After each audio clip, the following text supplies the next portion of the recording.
Mary Mallon, an Irish immigrant who arrived in America in the late 19th century, would become an infamous figure in medical history.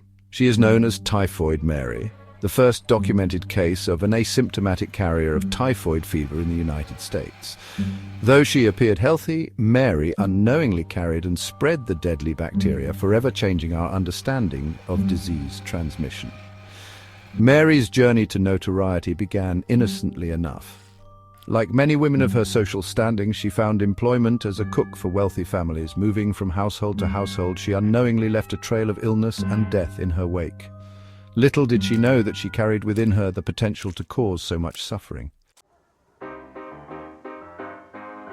In 1906, Mary's path of contagion led her to the summer home of a wealthy New York banker, Charles Henry Warren. Soon after her arrival, members of the Warren family and their staff fell ill with typhoid fever.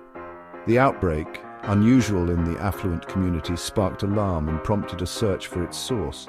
Typhoid fever, a severe bacterial infection, was a serious threat in the early 20th century.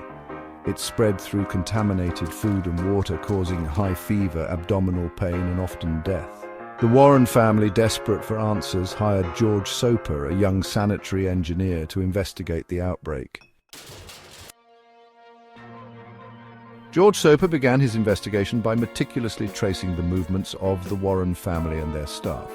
He quickly zeroed in on Mary Mallon, the family's recently hired cook. Mary had left the Warrens' employ shortly after the outbreak, making her difficult to locate. Soper tracked her down, piecing together her employment history. He uncovered a pattern of typhoid outbreaks in the households where Mary had worked. Armed with his findings, Soper approached Mary, explaining his suspicions. He requested stool and urine samples to confirm his theory. Mary, understandably offended and believing herself to be perfectly healthy, refused to cooperate. She had never experienced any symptoms of typhoid and couldn't fathom the possibility of being a carrier.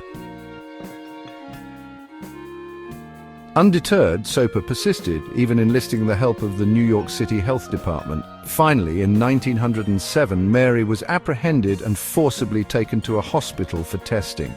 The results confirmed Soper's suspicions. Mary Mallon was indeed a healthy carrier of typhoid fever. Her case presented a public health dilemma, pitting individual liberty against the need to protect the public from a dangerous disease.